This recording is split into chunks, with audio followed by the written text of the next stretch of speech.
أشهد أن لا إله إلا الله وحده لا شريك له وأشهد أن سيدنا ومولانا محمدا عبده ورسوله أما بعد فأعوذ بالله من الشيطان الرجيم بسم الله الرحمن الرحيم وآية لهم الليل نسلخ منه النهار فإذا هم مظلمون والشمس تجري لمستقر لها ذلك تقدير العزيز العليم والقمر قدرناه منازل حتى عاد كالعرجون القديم لا الشمس ينبغي لها أن تدرك القمر ولا الليل سابق النهار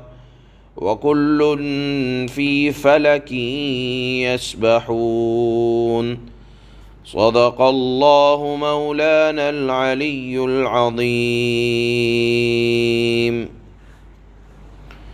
اللہ پاک نے اس سے پہلے والی آیات میں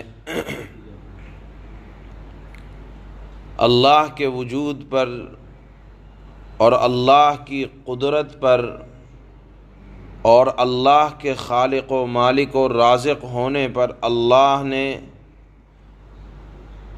بعض نشانیاں بتائی تھیں، جس کا مقصد تھا کہ اللہ اپنے خالق و مالک و رازق ہونے میں، اللہ اپنی قدرت پر تنہا ہے، اللہ کے علاوہ ہر چیز جوڑا جوڑا ہے۔ اللہ تعالیٰ اپنی قدرت کاملہ کی بعض نشانیاں بیان فرماتے ہیں، اور اللہ کے بیان کرنے کا انداز کوئی ایسا نہیں ہوتا کہ کسی کے سمجھ میں نہ آئے، بلکہ بہت موٹی موٹی باتیں اللہ توحید کو سمجھانے کے لیے ارشاد فرماتے ہیں۔ اللہ فرماتے ہیں کہ دیکھو، اللہ کی قدرت کو سمجھنا چاہتے ہو تو صرف رات اور دن کے آنے جانے کے اندر اللہ نے بڑی نشانیاں رکھی ہیں کہ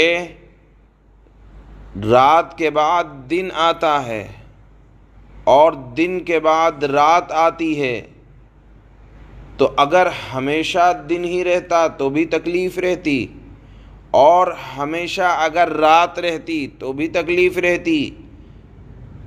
اللہ نے ایک نظام قائم کیا سورج، چاند، ستاروں کی وجہ سے کہ رات اپنے مقررہ وقت پر آتی ہے، دن اپنے مقررہ وقت پر نکلتا ہے۔ آپ دیکھیں، کبھی نہ تو رات کے جانے میں دیر ہوتی ہے، جو وقت مقرر ہے اس وقت رات کا اندھیرا چھٹ جاتا ہے، جو وقت مقرر ہے دن کے اجالے کا اس وقت پر دن نکل آتا ہے۔ کبھی ایسا نہیں ہوا کہ 1 گھنٹہ لیٹ دن نکل رہا ہو، کبھی ایسا نہیں ہوا کہ 1 گھنٹہ پہلے رات آ گئی ہو۔ یہ نظام رب العالمین کا ایک مضبوط نظام ہے، اور اللہ نے فرمایا اس نظام کے اندر تم کبھی تبدیلی نہیں دیکھو گے، اور جس دن تبدیلی دیکھو گے، یعنی اگر سورج جہاں چھپنے کا مقام ہے، اگر سورج وہیں سے نکلنا شروع کر دے تو سمجھ لینا کہ یہی دنیا کا آخری دن ہے اور آخری وقت ہے، اور یہی وہ وقت ہے کہ جس میں اللہ توبہ کے دروازوں کو بند فرما دیتے ہیں۔ بہرحال اللہ نے فرمایا کہ اس رات اور دن کے آنے جانے میں غور کرو۔ سورج اپنی مستقر کے اندر، مستقر کہا جاتا ہے وہ راستہ جہاں سورج گردش کرتا ہے۔ قرآن کا فیصلہ یہ ہے کہ سورج اور چاند چکر لگاتے ہیں، اور اس نظریے کی تائید اللہ کے نبی کے حدیثوں سے بھی ہوتی ہے، اور قرآن نے تو صاف فرمایا کہ والشمس تجری لمستقر لہا، کہ آفتاب ایک نشانی ہے کہ وہ اپنے ٹھکانے کی طرف چلتا رہتا ہے، پہلے نکلتا ہے، پھر بڑھتا ہے، پھر اس کا زوال آتا ہے، پھر غروب ہوتا ہے، تو معلوم یہ ہوا کہ سورج اپنے نظام میں چلتا رہتا ہے، اور جس دن سورج غروب ہونے کی جگہ سے نکل پڑے گا وہ دن آخری دن ہوگا۔ اللہ نے فرمایا کہ سورج اور چاند کا نظام یہ اللہ زبردست قادر مطلق کی طرف سے بنایا گیا ایک نظام ہے۔ آپ دیکھیں کہ سورج کا نظام اللہ نے جتنی ضرورت گرمی کی زمین کو ہے، اللہ اتنی تپش زمین پر ڈالتے ہیں۔ اگر سورج زمین سے ذرا قریب ہو جائے تو لوگ جل بھن کر راکھ ہو جائیں گے۔ سورج کی جتنی ضرورت زمین کی مخلوقات کو ہے، اللہ اتنی تپش اور گرمی فرماتے ہیں۔ اگر ذرا اور قریب کر دیں تو کھانے پینے کی سبزیاں جل جائیں گی، پھل جل جائیں گے۔ اسی طرح اگر سورج کو اللہ ذرا دور کر دیں زمین کے اعتبار سے تو زمین پر برف جم جائے گا، لوگوں کے لیے چلنا پھرنا دشوار ہو جائے گا۔ اللہ نے فرمایا ایک زبردست نظام اللہ نے باندھ رکھا ہے، جس کی جہاں جس چیز کی ضرورت ہوتی ہے اللہ اس اعتبار سے اللہ نے اس کو حکم دے رکھا ہے، اور وہ اپنے کام میں لگے ہوئے ہیں۔ اور پھر فرماتے ہیں کہ میری قدرت کو جاننا چاہتے ہو تو دیکھو سورج کو چاند کے لیے اللہ نے منزلیں مقرر کر رکھی ہیں، وہ اپنی منزل کے اندر اپنے کام میں لگا ہوا ہے۔ جب اللہ کا حکم ہوتا ہے چاند بھی چھپتا ہے، نکلتا ہے اور اپنے مدار کے اندر گردش کرتا رہتا ہے۔ اللہ نے فرمایا نہ تو سورج کی یہ مجال ہے نہ چاند کی یہ مجال ہے کہ وہ پہلے نکل سکیں۔ نہ چاند پہلے آئے گا، جب چاند چھپ جائے گا سورج نکلے گا۔ سورج ہے اس کے درمیان جب اللہ حکم فرمائیں گے تو چاند نکلے گا۔ یہ تمام اللہ فرماتے ہیں کہ اپنی طاقت و قوت کے اعتبار سے نہیں چھپتے غروب ہوتے، بلکہ اللہ نے جو نظام بنا رکھا ہے اسی نظام کے اعتبار سے چلتے رہتے ہیں اور اپنے ایک دائرے میں کام کرتے رہتے ہیں۔ بتاؤ اللہ کے علاوہ یہ نظام کون قائم کرنے والا ہے؟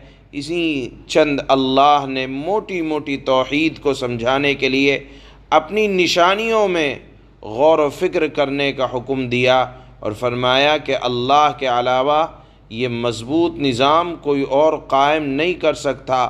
اس میں غور و فکر کر کے توحید کو سمجھو۔ یہ اللہ نے ان آیتوں کے اندر ارشاد فرمایا ہے۔ اللہ فرماتے ہیں وَآيَةٌ لَهُمُ اللَّيْلُ نَسْلَخُ مِنْهُ النَّهَارَ فَإِذَا هُمْ مُظْلِمُونَ۔ اور ان کے لیے یعنی نافرمانوں کے لیے یا فرما برداروں کے لیے سب کے لیے ایک نشانی، ایک اور نشانی رات ہے۔ ہم اس پر سے دن کا چھلکا اتار لیتے ہیں، یعنی جب دن چھپ جاتا ہے تو رات ہوتی ہے تو وہ یکایک اچانک اندھیرے میں رہ جاتے ہیں۔ یعنی دن میں اندھیرے کا آنا بظاہر مشکل ہے، اندھیرا کون لاتا ہے؟ اللہ لاتا ہے۔ اس بات کو اللہ نے اس آیت میں بیان فرمایا اور آگے فرماتے ہیں وَالشَّمْسُ تَجْرِي لِمُسْتَقَرٍّ لَهَا ذَلِكَ تَقْدِيرُ الْعَزِيزِ الْعَلِيمِ۔ اور سورج اپنے ٹھکانے کی طرف چلا جا رہا ہے، یہ سب اس ذات کا مقرر کیا ہوا نظام ہے جس کا اقتدار بھی کامل ہے، جس کا علم بھی کامل ہے۔ وَالْقَمَرَ قَدَّرْنَاهُ مَنَازِلَ حَتَّى عَادَ كَالْعُرْجُونِ الْقَدِيمِ۔ اور چاند ہے کہ ہم نے اس کی منزلیں ناپ تول کر مقرر کر دی ہیں، کس دن کون سی منزل میں رہے گا، کس دن کہاں چلے گا، یہ اللہ کا مقرر کردہ نظام ہے یہاں تک کہ وہ جب ان منزلوں کے دورے سے لوٹ کر آتا ہے تو کھجور کی پرانی ٹہنی کی طرح پتلا ہو کر رہ جاتا ہے. یعنی جب آخر مہینہ ہوتا ہے تو چاند باریک ہو جاتا ہے، پھر جب نکلنا شروع ہوتا ہے تو وہ اسی باریک ٹہنی کی طرح نکلنا شروع ہوتا ہے، یعنی بہت پتلا ہوتا ہے. اللہ فرماتے ہیں لَلشَّمْسُ يَنبَغِي لَهَا أَن تُدْرِكَ الْقَمَرَ وَلَا اللَّيْلُ سَابِقُ النَّهَارِ وَكُلٌّ فِي فَلَكٍ يَسْبَحُونَ. سورج کی یہ مجال، نہ تو سورج کی یہ مجال ہے کہ وہ چاند کو جا پکڑے، یعنی چاند کے جو چلنے کا راستہ ہے وہاں سورج نہیں آئے گا، اور جو سورج کے چلنے کا راستہ ہے وہاں چاند نہیں آئے گا. اس میں بھی غور و فکر کرنے کی ضرورت ہے. اللہ نے فرمایا نہ تو سورج کی یہ مجال ہے کہ وہ چاند کو جا پکڑے، بلکہ سورج اپنے مدار میں چل رہا ہے، چاند اپنے راستے کے مطابق چل رہا ہے.